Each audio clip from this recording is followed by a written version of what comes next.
Notre invité ce soir, Thibaut Salva, bonsoir. Bonsoir. Vous êtes représentant des restaurateurs au sein de l'UMI, donc dans le Rhône. Vous avez 3 restaurants. Le calendrier de réouverture qui se précise donc. Les terrasses devraient être les premières à accueillir des clients autour de la mi-mai. C'est ce qui fuite de la réunion faite hier soir par Emmanuel Macron à l'Elysée. Votre réaction à cette annonce ? La première réaction, c'est une bonne nouvelle d'avoir enfin le nom des restaurateurs, des bars, des cafés qui ressortent et d'avoir enfin une hypothétique réouverture rapide. Alors, une réouverture rapide, mais pour le moment, il n'y a pas de date précise, il n'y a pas de protocole. C'est ce que vous attendez aujourd'hui, c'est la prochaine étape pour pouvoir travailler sereinement à cette réouverture ? Oui, exactement. Nous, ce qu'on attend, c'est aujourd'hui une date précise pour, retravailler sur les plannings, retravailler avec les fournisseurs sur les approvisionnements. Il va nous falloir au moins une période de 15 jours pour relancer toute la machine de l'approvisionnement, les relancer des recrutements pour certains parce que certains ont perdu des employés ou les employés ont changé de secteur, et également le protocole, sous quelles conditions on va pouvoir ouvrir. Excusez-moi. Le protocole, ça vous inquiète justement de savoir ce qui sera imposé lors de cette réouverture ? Nous, notre demande, c'est de travailler sur le même protocole que juste avant notre fermeture, qui était un protocole pour nous largement respectable et compréhensif pour les gens. Plus, c'est un risque parce qu'on ne veut pas qu'on nous oblige à nouveau à faire des investissements comme on nous l'a fait lors du premier,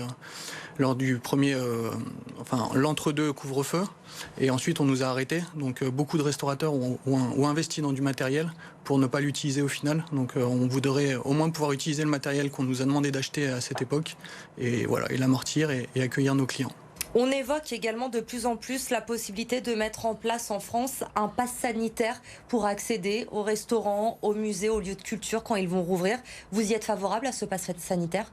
Je fais confiance aux autorités pour faire ce qu'il faudra. Nous, on sera ravis d'accueillir des clients, et peu importe les conditions ou les conditions d'accès, on sera ravis de les accueillir, même s'il y a un pass sanitaire ou sans pass sanitaire. Et s'il faut contrôler si les clients ont un test négatif en leur possession, s'ils ont été vaccinés ou pas, ça va être gérable selon vous dans votre quotidien ?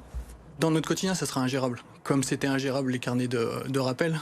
J'ai jamais eu autant de célébrités qui sont venues dans mon restaurant en septembre et en octobre. Donc contrôler les gens, est-ce que le test sera le leur, est-ce qu'ils se seront fait passer un test entre personnes, pour nous c'est ingérable, c'est impossible à tenir. Et il faudra avoir des précisions aussi, du coup, j'imagine que vous attendez du gouvernement sur ces points-là. Cette réouverture, a priori, elle va se faire en 3 phases. Donc, on le disait, mi-mai pour les terrasses d'abord uniquement. 3 semaines plus tard, les salles pourraient également rouvrir, mais avec une jauge imposée. Et un retour à la normale début juillet pour la saison estivale. Ça vous paraît tenable, jouable, ce calendrier ? Ça nous paraît tenable, oui, mais c'est pas ce qu'on demande. Nous, on demande plus de pouvoir ouvrir l'intérieur de nos restaurants dès le début, parce que on sait l'inégalité qu'il y a dans la profession face aux terrasses. On sait que si on travaille qu'avec des terrasses, que se passe-t-il les jours de pluie ? Ça veut dire pas de travail. On renvoie les employés à la maison. Et il y a le problème des restaurateurs qui ont une terrasse, des bars, des cafés qui ont une terrasse, et ceux qui n'en ont pas, où tout le monde n'est pas traité sur un même pied d'égalité. Oui, exactement. Et puis également, les terrasses, elles sont plus ou moins grandes en fonction de la possibilité qu'on a de mettre une terrasse. L'année dernière, il y avait les extensions terrasses. Cette année, on est en train de travailler avec la municipalité pour justement... déjà, ça, c'est un des points que l'on a abordé avec eux, mais les questions sont plus larges. Mais voilà, dès qu'on aura plus de nouvelles sur les extensions terrasses, on communiquera. Là, actuellement, il y a des discussions qui ont commencé entre les représentants de l'UMI et la municipalité de Lyon pour trouver des solutions. Oui. Et donc, on le rappelle, entre-temps, par rapport à la dernière ouverture l'an dernier, la majorité a changé. Ce sont les écologistes aujourd'hui. Oui. Ça paraît compliqué d'avoir des extensions de terrasses aussi quand on voit depuis quelques mois tout ce qui a changé dans le centre-ville de Lyon. Il y a les parcs à trottinettes, il y a des composteurs un petit peu partout. Est-ce que ça va pas être un petit peu plus compliqué d'avoir la possibilité d'agrandir certaines terrasses ? On est en pleine discussion avec eux justement par rapport à tous ces points et ils sont ouverts à la discussion, ils sont prêts à nous aider, mais voilà, laissez-nous travailler. Ils ont notre confiance pour l'instant, on a la leur aussi et voilà, on a envie de travailler là-dessus, que ça se fasse comme il faut et qu'on puisse avoir des bonnes nouvelles pour l'ensemble de nos ressortissants. Est-ce que dans ces discussions, vous évoquez aussi le problème des restaurateurs qui n'ont pas de terrasse ? Est-ce que pour certains, il est envisageable, selon vous, de temporairement leur offrir une terrasse devant devant leur établissement, le temps en tout cas de pouvoir ouvrir à l'intérieur pour que tout le monde puisse rouvrir? Ça sera du cas par cas, mais oui, on aimerait pouvoir travailler là-dessus. Mais une fois de plus, la principale demande, c'est de pouvoir ouvrir en même temps que les terrasses l'intérieur, pour que certains ne soient pas pénalisés. Alors rouvrir l'intérieur en même temps, mais dans tous les cas, même si vous rouvrez en même temps en intérieur, en extérieur, il y aura très certainement une jauge Oui. à l'intérieur à 50% peut-être. Ça veut dire que le gouvernement doit maintenir les aides aussi encore quelques mois? Oui, on est tenu d'avoir des aides encore pour continuer à travailler. Si on n'a que les terrasses ou si on a le droit d'avoir que 50% de l'intérieur, on a besoin toujours du chômage partiel, du fonds de solidarité. On aura besoin de ces aides pour continuer à survivre. Alors vous l'évoquiez rapidement tout à l'heure en début d'interview, certains de vos collègues ont peur d'avoir du mal à recruter également pour la mi-mai. Pourquoi cette peur d'un recrutement compliqué cette année? Je vous évoque mon cas personnel. Moi, rien que dans mon entreprise, j'ai déjà à peu près 4-5 personnes qui ont changé de secteur d'activité, plus tous ceux dont on n'a aucune nouvelle, malgré les relances et malgré le fait qu'on essaye de prendre des nouvelles de tout le monde. Donc on estime à peu près 15% le taux de salariés qui ne reviendront pas à nos réouvertures. Donc tout ça, il faut qu'on l'anticipe. Est-ce qu'il y a un risque également avec ces salariés que vous allez avoir peut-être plus de mal à trouver pour la réouverture qui va arriver vite, si c'est mi-mai, c'est dans un mois maintenant? Est-ce qu'il y a un risque d'enchère sur les salaires, les gens qui vont vouloir aller au plus offrant?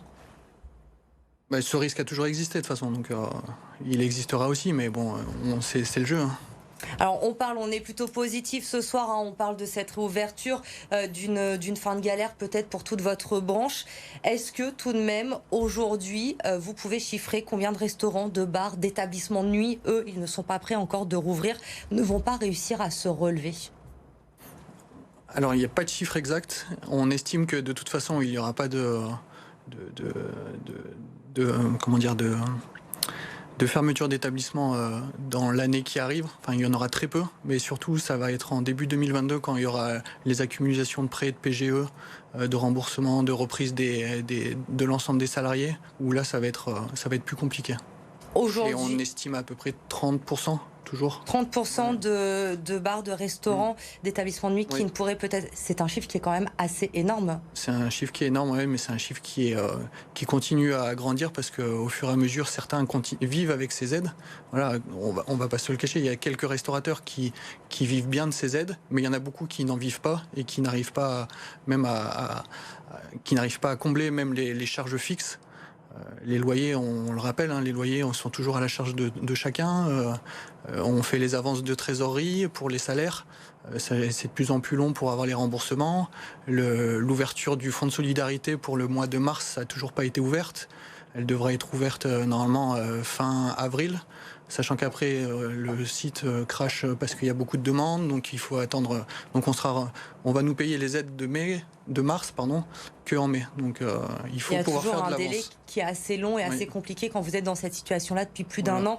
Maintenant, quand vous voyez justement ce qui se passe chez nos voisins européens, ils sont beaucoup à avoir déjà rouvert les terrasses. C'est le cas du Portugal notamment, du Royaume-Uni ces derniers jours. Vous vous dites quoi? Qu'on a été trop frileux en France, qu'on a mal fait les choses? Je me dis que chaque pays est différent et que on a tous des gouvernants différents, donc j'ai pas d'avis personnellement là-dessus. C'est compliqué à juger ce qui se fait dans les autres pays. Je n'y habite pas et je ne sais pas le nombre de cas aujourd'hui qu'il y a dans ces pays-là, donc. Aujourd'hui, vous avez envie de regarder devant, d'avoir cette ligne de mi-mai en espoir, vous dire que cette fois, vous allez pouvoir rouvrir mi-mai et surtout rouvrir définitivement, qu'il n'y aura pas encore cette politique du start and stop comme on a pu le connaître, notamment après l'été dernier. C'est ce que l'État nous promet depuis maintenant fin octobre, la fin du stop and go. On voit que ça n'a pas marché pour les commerces. Donc on espère que ça va marcher cette fois-ci et qu'ils seront suffisamment attentifs à la situation pour que tout se passe pour le mieux. Merci beaucoup en tout cas Thibaut Salva d'avoir été notre invité ce soir. Et on le rappelle donc cette annonce avec cette réouverture possible des terrasses dans un premier temps à Lyon, dans toute la métropole et dans toute la France même pour la mi-mai.